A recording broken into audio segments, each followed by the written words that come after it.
परमेश्वर का वचन कहता है, लेकिन उस समय वो मां बहुत दर्द से शोकित है और उसके दुख और दर्द का बयान केवल एक मां ही कर सकती है, जिसका बेटा उसके सामने क्रूस पर लहू लुहाने पीठ पे उसके 39 कोड़े पड़ चुके हैं और ऊपर से गर्मी की तपिश।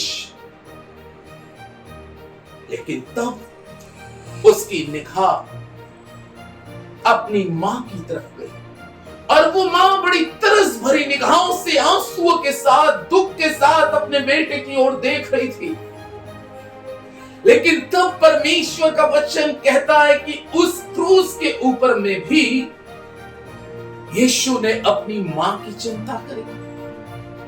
उसने अपनी मां की ओर ध्यान दिया और उसने ये जान लिया कि इस समय मेरी मां दुखित है, पीड़ित है, लेकिन उससे ज्यादा वो मां पीड़ित थी जो अपने बालक को, अपने बेटे यीशु को क्रूस पर देख रही थी। तब प्रभु यीशु मसीह ने यूहन्ना 19 अध्याय के 26वें पद में अपनी मां से क्या कहा, और बाइबल में लिखा है 26वें पद में, जब यीशु ने अपनी माता और उस चेले को जिससे वो प्रेम रखता था पास खड़े देखा तो अपनी माता से कहा, ये नारी देख, ये तेरा पुत्र है। तब उसने चेले से कहा, ये तेरी माता है, और उसी समय वो चेला उसे अपने घर ले गया।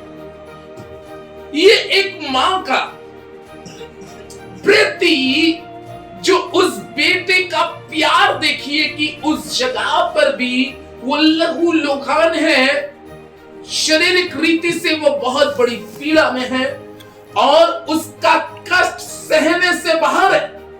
लेकिन उसके बावजूद भी उसने पहले कलमे में उस पीड़ा में भी रहते हुए अपने पिता से उनको क्षमा कराया, और दूसरे कलमे में उसने डाकू को भी फिरदौस का रास्ता मार्ग दिखाया, और तीसरे कलमे में भी वो अपनी मां की चिंता कर रहा है। हालेलुया। वो अपनी मां की ओर देख रहा है, वो उस मां की ओर देख रहा है, और बाइबल कहती है वो बड़ी तरस भरी निगाहों से वो जान रहा था कि इस समय मेरी मां दुख से, एक पीड़ित से। अजीजों, आप जान सकते हैं, आप समझ सकते हैं कि वो मां जिसने उसको पाला है, वो पोसा है, जो उसने उसकी परवरिश करी है, लेकिन आज उसका बेटा उसी के सामने एक श्रापित मृत्यु की तरफ जा रहा है।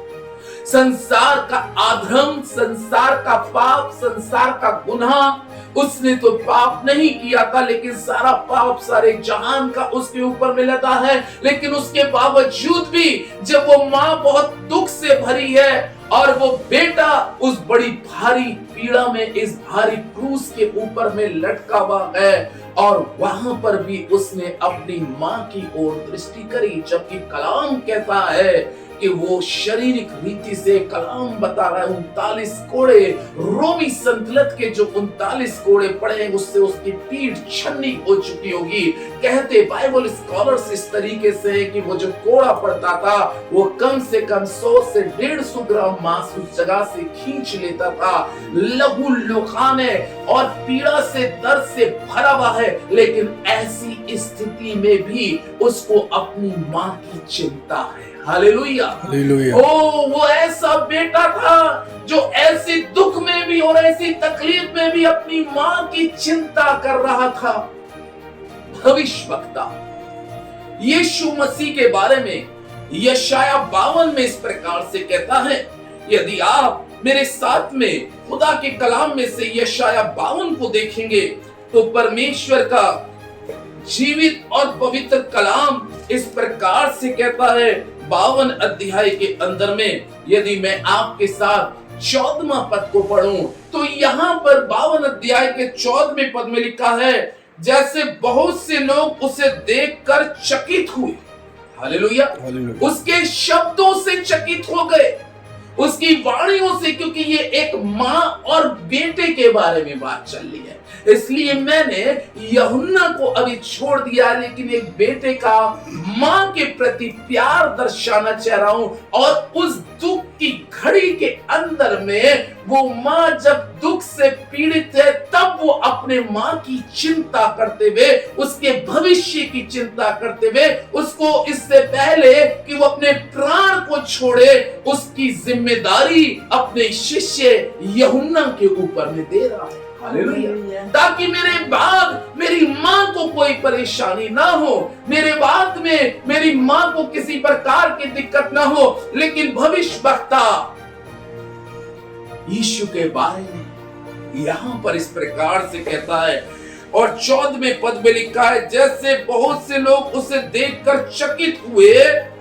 क्योंकि उसका रूप यहां तक बिगड़ा हुआ था कि मनुष्य का सा जान पड़ता ना था, और उसकी सुंदरता भी आदमियों की सी ना रही। हालेलुया। अब आप उस मां के बारे में सोचें कि उसके सामने उसका बेटा इस वक्त पे क्रूस के ऊपर में है, और कैसी मृत्यु सह रहा, कैसा उसके ऊपर में अत्याचार हो रहा, कैसे उसकी आलोचनाएं की जा रही है, कैसे उसका ठट्टा और मजाक उड़ाया जा रहा है। वो माँ, अगर हम संसारिक दृष्टिकोण से बात करें कि अगर हमारा छोटे बच्चे को कोई भी मार देता है या डांट देता है, तो संसारिक रीति से सोचिए कि वो माँ अपने बच्चे के लिए लड़ जाती है, झगड़ जाती है, मारा पीटी कर लेती है। लेकिन इस समय हम उस माँ के साहस को देखें और उस माँ के धीरज को देखें, उस माँ के सब्र को देखें कि भविष्यवक्ता इस बात को बता रहा है, यीशु मसीह इस समय क्रूस पर है और उसकी माँ क्रूस के आसपास खड़ी है, वो देख रही है। कलाम कह रहा है कि उसका चेहरा, उसके चेहरे की सुंदरता क्या हो चुकी है, बिगड़ चुकी है। ऐसी कंडीशन में आप सोच सकते हैं कि उसके चेहरे की सुंदरता बिगड़ चुकी है।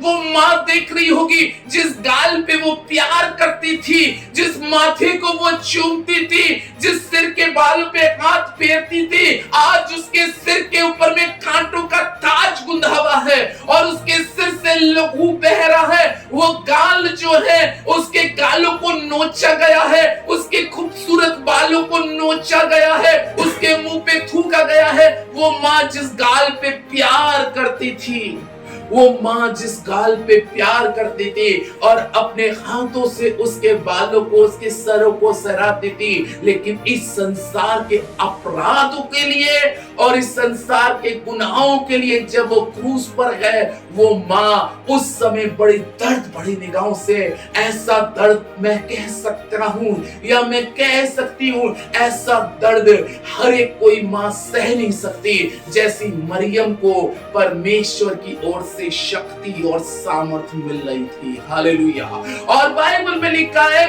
कि वो उसका चेहरा नहीं देख पा रही थी, वो उसके चेहरे को नहीं देख पा रही थी, क्योंकि कलाम कह रहा है कि उसकी सुंदरता, उसकी खूबसूरती क्या हो चुकी थी, बिगड़ चुकी थी। लेकिन खुदा के लोग, बेशक उसकी खूबसूरती बिगड़ चुकी थी, उसकी सुंदरता बिगड़ चुकी थी, लेकिन सब कुछ उसका शारीरिक स्थिति से बात करें, शारीरिक रीति से हम उस पर ध्यान करें, उसका शरीर पूरी तरीके से बेशक बिगड़ चुका था, लेकिन फिर भी वो अपने मां की क्या कर रहा है, चिंता।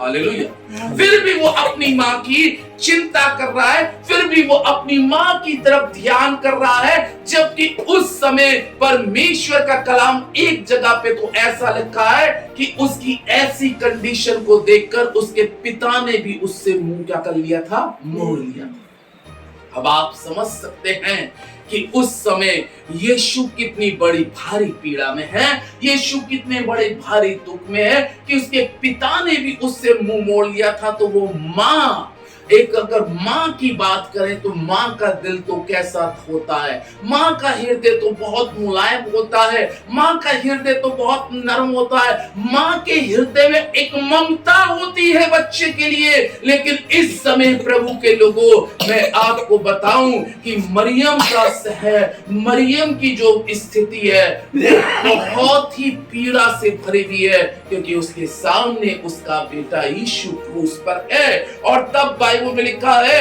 कि उसकी सुंदरता भी आदमियों की सी दिखाई नहीं दे रही थी। यानी कि यहाँ पे भविष्यवक्ता इस बात को बता रहा है कि उसकी सुंदरता वो आदमियों की तरह भी नहीं दिखाई दे रही थी। कलाम कह रहा उसका चेहरे का रूप बदल गया था, वो पीड़ित इतना था कि वो इंसान की जैसी उसकी शक्ल नहीं नजर आ रही थी, क्योंकि इस संसार का जो पाप उसके ऊपर लादा गया था, इस संसार का जो गुनाह लादा गया था, यूं तो पिलातुस ने कहा कि इसमें कोई दोष नहीं है, लेकिन जब पाप उसके ऊपर में लादा गया तो पाप जब मनुष्य के जीवन में आता है तो उसकी सुंदरता को भी क्या कर देता है, बिगाड़ देता है। और कलाम में लिखा है खुदावंत के लोगों, वो तो निर्दोष था, लेकिन कलाम में लिखा इस संसार के दोष ने, इस संसार के अधर्म ने, इस संसार की बदसलूकी ने, इस संसार के अत्याचार ने उसका रूप भी क्या कर दिया है, बदल दिया।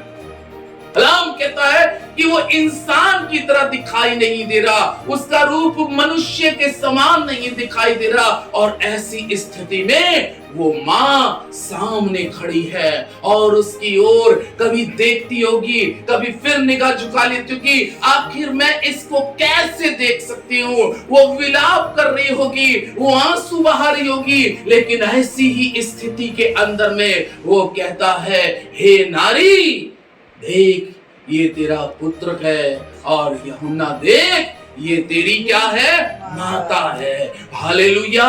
वो परमेश्वर के लोगों, ऐसी स्थिति में आप महसूस करें। कलाम में एक जगह और देखेंगे, क्योंकि एक खुदा के बंदे जिसका नाम शमौन है, उसने इसके बारे में क्या भविष्यवाणी की। लूका 2 अध्याय में मैं आज का इस शाम का अंतिम वचन पढ़ के वचन को पूरा करने जा रहा हूं। लूका 2 में अगर हम देखेंगे तो लिखा है लूका 2 अध्याय के अंदर में, जब यीशु पैदा हुआ था तो कलाम में लिखा है कि जब उसका नामकरण होने जा रहा था तो वो किसके पास गया, शमौन के पास में गया। और परमेश्वर का वचन कहता है कि शमौन को परमेश्वर की तरफ से ये आशीष मिली थी कि जब तक तू उस उद्धारकर्ता को नहीं देख लेगा तब तक तू मृत्यु को नहीं देखेगा। लिखा है जब मरियम उसको मंदिर में शमौन के पास लेके गई तो कलाम में क्या कह रहा है, 34 में और 35 में पद में लिखा है,